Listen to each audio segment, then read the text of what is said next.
Hello and welcome to Mahamaya selection. आप हमारे साथ जुड़ चुके हैं टेरिटोरियल आर्मी रिक्रूटमेंट 2021 के previous year paper practice batch में, और आज हम आपके लिए लेकर आए हैं जुलाई 2017 का इंग्लिश का पेपर, यानी कि टेरिटोरियल आर्मी रिक्रूटमेंट एग्जाम में इंग्लिश के पेपर में क्या सवाल आए थे और इन्हें सॉल्व करने का हमारा अप्रोच क्या होना चाहिए, ये हम आज की वीडियो में डिस्कस करने वाले हैं। सो एंड तक बने रहिएगा हमारे इस वीडियो के साथ। इस वीडियो से डेफिनेटली आपको बहुत फायदा होगा। आपको क्वेश्चंस के पैटर्न, टाइप और किस तरह के लेवल क्या है क्वेश्चंस का, ये सब कुछ भी पता चलेगा। उसके अलावा इंग्लिश में भी कुछ ऐसे क्वेश्चंस होते हैं, फॉर एग्जांपल जो साइनोनिम्स, एंटोनिम्स वाले, इडियम्स एंड फ्रेजेस वाले क्वेश्चंस होते हैं वो रिपीटेड होते हैं, ठीक है। सो आपको क्या होगा कि अंत समय में ये प्रैक्टिस अगर आप करते हैं तो आपका स्कोर डेफिनेटली इंप्रूव होगा। चलिए शुरू करते हैं आज के सेशन को। देखते हैं कि इंग्लिश के सेक्शन से जुलाई 2017 के पेपर में क्या क्या क्वेश्चंस पूछे गए थे। जो फर्स्ट क्वेश्चन हमारे पास है वो है choose the word which best expresses nearly the same meaning of the given word, यानी कि साइनोनिम्स हमें बताना है।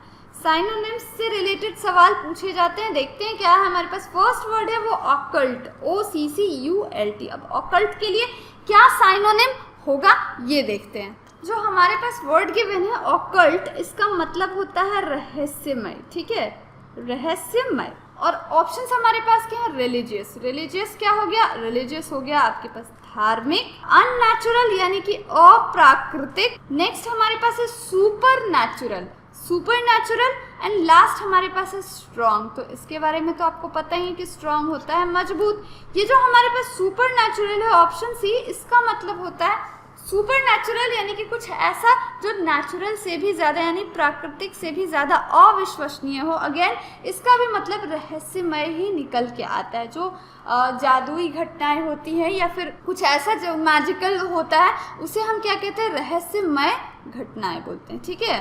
तो ऑकल्ट के लिए जो साइनोनिम होगा वो होगा ऑप्शन सी, सुपर नेचुरल। चलिए नेक्स्ट क्वेश्चन पे आते हैं। नेक्स्ट क्वेश्चन है विसल ब्लोअर, विसल ब्लोअर, ठीक है। ये एक जो फ्रेज है ना विसल ब्लोअर, ये क्या है, दो वर्ड्स मिलकर एक सिंगल वर्ड बन रहे हैं। यहाँ पे विसल का मतलब अलग हो जाएगा, ब्लोअर का मतलब अलग हो जाएगा। विसल क्या हो गया, विसल का मतलब होता है सीटी और ब्लोअर का मतलब बजाने वाला। लेकिन ये जो दोनों वर्ड्स कंबाइन हो जाते हैं तो इनका मतलब जो है वो थोड़ा चेंज हो जाता है। ऑप्शंस देख लेते हैं। अ डाउन, इन्फॉर्मर, मीनियाक या रिफॉर्मर, यानी कि एक ऐसा व्यक्ति जो थोड़ा किसी चीज़ के प्रति बहुत जिद्दीपन हो उसमें, या किसी चीज़ के प्रति काफ़ी पैशन हो, मीनियाक है वो। रिफॉर्मर, रिफॉर्मर यानी कि सुधारक, ठीक है। एंड अ डाउन का मतलब ये अ अलग है, डाउन अलग है, मतलब नीचे। एंड देन इन्फॉर्मर का मतलब होता है सूचना देने वाला। तो विसल ब्लोअर का जो एक फ्रेज यहाँ बन जाता है, इसका मतलब होता है सूचना देने वाला, खबर पहुँचाने वाला। कोई बात अगर कोई चिल्ला चिल्ला के बताया जा रहा है सबको तो वो क्या है, विसल ब्लोअर है। इसलिए ऑप्शन बी हमारा सही आंसर होगा। नेक्स्ट हमारे पास क्या है, नेक्स्ट हमारे पास क्वेश्चन है एब्ज्योर, ठीक है, एब्ज्योर। ये हमारे पास क्या है 58 एब्ज्योर। ऑप्शंस देख लेते हैं। रिनाउंस, अनाउंस, प्रोनाउंस या डिनाउंस। अब यहाँ जो डिनाउंस है इसका मतलब होता है आरोप लगाना, ठीक है, आरोप लगाना। ये सब क्या है हमारे पास वर्ब्स है। प्रोनाउंस, प्रोनाउंस का मतलब होता है उच्चारण करना, यानी किसी चीज़ को बोलना, प्रोनाउंसिएशन करना, ठीक है। अनाउंस, अनाउंस का मतलब होता है घोषणा करना, घोषणा करना। एंड हमारे पास जो लास्ट ऑप्शन यहाँ पे ए है ये है रिनाउंस। रिनाउंस का मतलब होता है त्यागना, किसी चीज़ को छोड़ देना या त्यागना। और एब्जॉर्ब करने का मतलब भी होता है त्यागना। इसलिए ऑप्शन ए जो है ये बिल्कुल हमारा सही आंसर होगा, ऑप्शन ए, रिनाउंस। आगे बढ़ते हैं नेक्स्ट क्वेश्चन पे। नेक्स्ट क्वेश्चन है पेनिशिया, इट्स पेनिशिया। पेनिशिया का मतलब क्या होता है, पेनिशिया एक वर्ड है, इसका मतलब क्या होता है। ऑप्शन है हमारे पास फ्लैटर, प्रेज, इनएक्टिविटी या क्योर ऑल। फ्लैटर करने का मतलब होता है चापलूसी करना, प्रेज करने का मतलब होता है तारीफ करना, इनएक्टिविटी का मतलब होता है कि हम कोई भी काम नहीं कर रहे हैं, हम कोई भी एक्टिविटी नहीं दिखा रहे तो उसे हम इनएक्टिविटी कहते हैं। एंड क्योर ऑल का मतलब होता है सब कुछ का इलाज करना। अब जैसे कि यहाँ पे पेनिशिया है, पेनिशिया का मतलब ही होता है क्योर फॉर ऑल, यानी कि उस चीज़ को हम पेनिशिया कहते हैं जिससे सारी प्रॉब्लम्स ठीक होती हैं। फॉर एग्जाम्पल इसको अगर आप सेंटेंस में यूज़ करेंगे तो कह सकते हैं आपकी मिल्क इज पेनिशिया और फिर the turmeric milk is panacea for most of the diseases, ठीक है। ये बस सेंटेंस है ये आपको समझाने के लिए कि आप अगर कोई चीज़ है, कोई प्रॉब्लम है, उसके लिए क्या ऐसा सोल्यूशन है जो सारे ही प्रॉब्लम्स का हल हो, ठीक है। सो यहाँ पे जो करेक्ट ऑप्शन होगा वो होगा ऑप्शन डी, क्योर ऑल। आगे आते हैं नेक्स्ट क्वेश्चन पे। नेक्स्ट क्वेश्चन है हमारे पास ट्रिवियल, ठीक है। ट्रिवियल ऑप्शन से unimportant, root, crude and tribal. Tribal यानी कि आदिवासी वाला जो होता है, ट्राइब्स होते हैं, उनसे रिलेटेड वर्ड हुआ tribal. Crude and root, crude का मतलब होता है जो रिफाइंड फॉर्म में ना हो, जैसे कि क्रूड ऑयल बोलते हैं, कच्चा तेल, ठीक है। एंड देन रूट, रूट का मतलब होता है कि रूड बिहेवियर। एंड ट्रिवियल का यहाँ पे है अनइम्पॉर्टेंट, यानी कि जो इम्पॉर्टेंट ना हो। सो ट्रिवियल का क्या मतलब होता है? ऑप्शन है अनइम्पॉर्टेंट। ट्रिवियल का मतलब होता है अनइम्पॉर्टेंट, जो कि बहुत ज़्यादा इम्पॉर्टेंट ना हो, ठीक है। अब बढ़ते हैं अगले क्वेश्चन पे। नेक्स्ट क्वेश्चन जो हमारे पास है ये क्या है?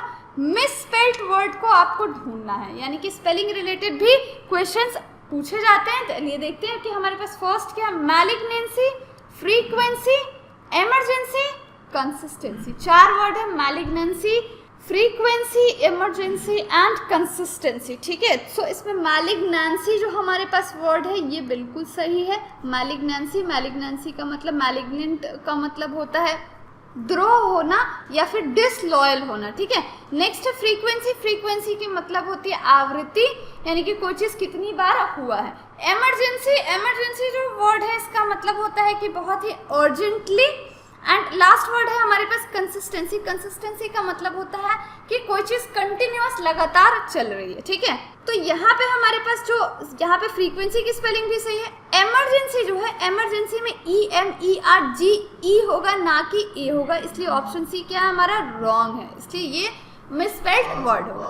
नेक्स्ट है हमारे पास फ्लैग, निमोनिक, एप्रोपोस एंड रेंडेजेवस, ठीक है। तो यहाँ पे फ्लैग, निमोनिक एंड अप्रॉप्स की स्पेलिंग सही है। यहाँ रेंडेजेवस जो है ये Z के बाद E आएगा, देन V के बाद VOUS आएगा, इसलिए ऑप्शन डी क्या होगा हमारा? करेक्ट आंसर होगा।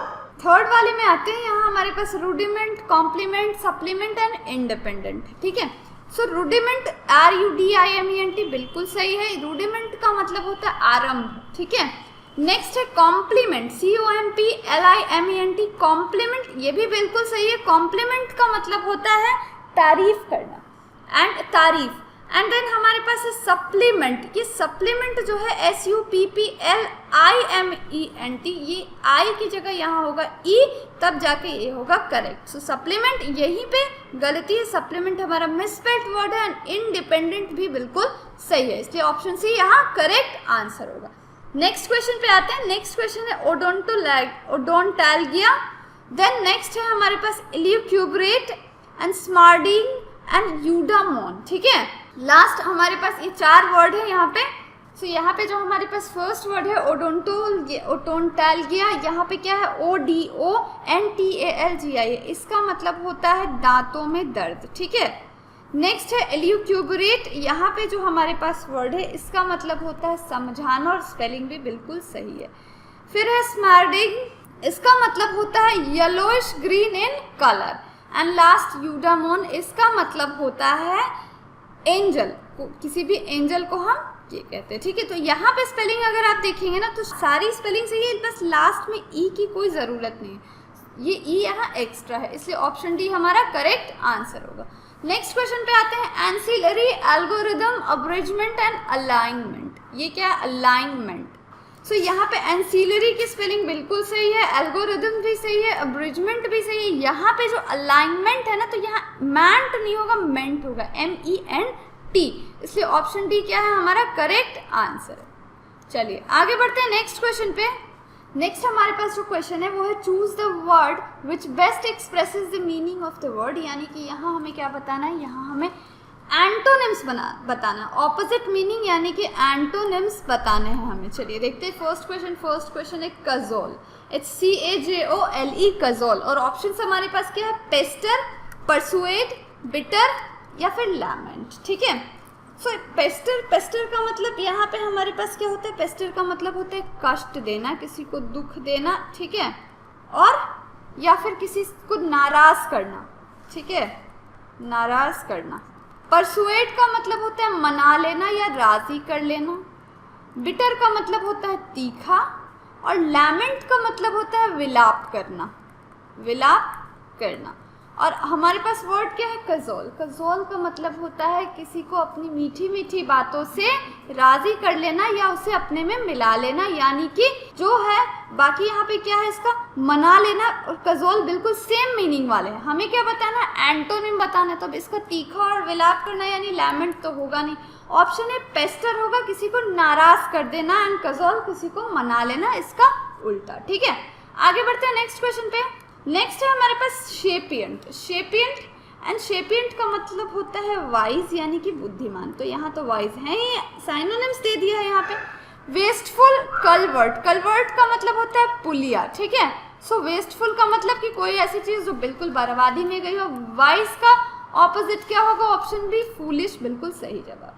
देन हमारे पास है नेक्स्ट क्वेश्चन में है काउंटरफिट। काउंटरफिट का क्या मतलब होता है, काउंटरफिट का मतलब होता है नकली, यानी कि जो प्योर ना हो। अब इसका उल्टा हमें ढूंढना है, डिस्ट्रक्टिव, जेन्युइन, अफर्म या हार्मोनाइज। तो इसका उल्टा हमारे पास क्या होगा, जेन्युइन। कोई चीज जेन्युइन है मतलब वो असली है। नेक्स्ट है ब्रॉनी। ब्रॉनी का क्या मतलब होता है, ब्रॉनी का मतलब होता है मांसल, यानी कि जिसके बॉडी में मसल्स हो, जो स्ट्रांग हो, मस्क्यूलर हो। मस्क्यूलर को हम मांसल कहते हैं। ठीक है, तो इसके लिए हमारे पास ऑपोजिट क्या है, स्विफ्ट, वीक, स्ट्रॉन्ग, पेल अप। स्ट्रॉन्ग तो बिल्कुल सिमिलर मीनिंग का हो गया, ऑप्शन डी वीक इसका ऑपोजिट होगा। देन है हमारे पास फोमेंट। फोमेंट के लिए ऑप्शन है इंस्टिगेट, पुश, सोलेम एंड काम। इंस्टिगेट करने का मतलब होता है प्रोवोक करना यानी कि भड़काना। पुश करने का मतलब होता है धक्का देना। सोलेम का मतलब होता है गंभीर, एंड काम का मतलब होता है शांत करना। ठीक है, शांत या शांत करना। फोमेंट का क्या मतलब होता है, फोमेंट का मतलब भी प्रोवोक करना होता है यानी कि भड़काना होता है। तो इसका ऑपोजिट क्या हो जाएगा, ऑप्शन डी शांत करना, काम करना इसका ऑपोजिट हो जाएगा। So this is all for this video. Hope कि आपको ये वीडियो अच्छी लगी होगी और आपने इन सारे वीडियोस पे प्रैक्टिस भी की होगी। अगर आपको ये वीडियो अच्छी लगी तो आप इसे लाइक करें, अपने फ्रेंड्स के साथ शेयर करें, और अगर आप हमारे साथ पहली बार जुड़ रहे हैं तो हमारे चैनल को सब्सक्राइब जरूर करें। Thank you for watching and see you in the next video.